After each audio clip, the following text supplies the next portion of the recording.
The agenda is fairly open today. Sam said you both like to hit the ground running. We'll get you into an office, introduce you to the senior staff, and then to engineering. And after lunch, you can dig in. Perfect, Eli said. After a whirlwind tour of the office, they settled into a large conference room that overlooked a parking lot. Not a spectacular view, but off in the distance were yet more mountains that put the ones near Pittsburgh to shame. Though he'd been introduced to them, Fazil forgot half the names of the upper management by the time they'd all entered the conference room. Thank goodness for nameplates on cubes and offices. That, and the list Sandra presented, would save his ass, though he would only interact with the head of engineering, Stephen Davidson. It was the technical staff he'd work with and need to convince he wasn't here to get them fired, but to improve what they were doing. Fazil made his way to a side table that held bagels, pastries, and enough different forms of caffeine to power an entire IT department. He grabbed a cup of coffee for himself and one for Eli, who was in an intense but quiet discussion with Singularity's CFO. Neither looked to be enjoying the talk.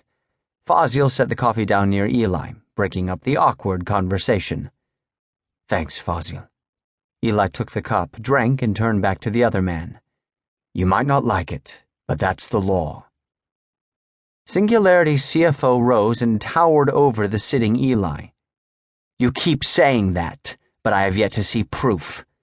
He glanced at his watch. I have another meeting to attend to. We can discuss this more after lunch. Eli smiled. It will be my pleasure. Soft words, but they held the sharpness of a knife.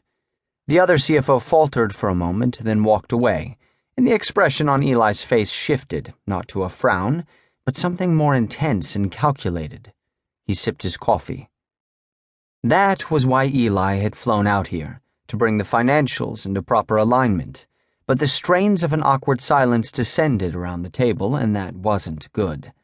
Fazil cleared his throat. The technical teams are first up, yes? Sandra glanced at the clock. They'll be here in a few minutes.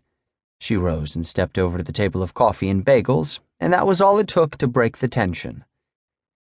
Stephen slid a piece of paper across the table to him. Here's a list of the engineers you'll be working with. He picked it up and scanned the sheet until his brain rammed up against a single familiar name. Todd Douglas. Todd, broad, tall, blue-eyed. Memories of his old leather jacket and cologne and that beat-up junker he'd driven to high school all those years ago, the one they'd made out in 1,000,000 times. He'd given his first blowjob in Todd's car. Received his first, too. He set the page down on the table because it was shaking too much in his hand. Thanks. No way it could be the same guy. Todd hadn't gone to college. He'd planned to take over his old man's garage in Warminster, Pennsylvania. Seattle and computer engineer didn't jive with the Todd Douglas he'd known all those years ago. A common enough name, but the memories set his skin on fire, and for a moment he hoped it was his Todd. Here's the team now, Stephen said. Men and women filed into the conference room, eyeing both him and Eli warily, except for the last man. He locked gazes with Fazil and stopped. Holy shit. Same blue eyes, same dark hair, but the roundness of 17 had given way to the angles, lines, and hardness of a man in his prime.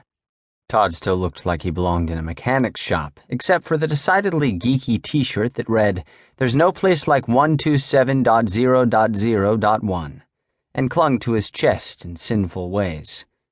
God, to run his hands down the length of that body. Eli's chair squeaked as it rotated, and Fazil peered at his laptop.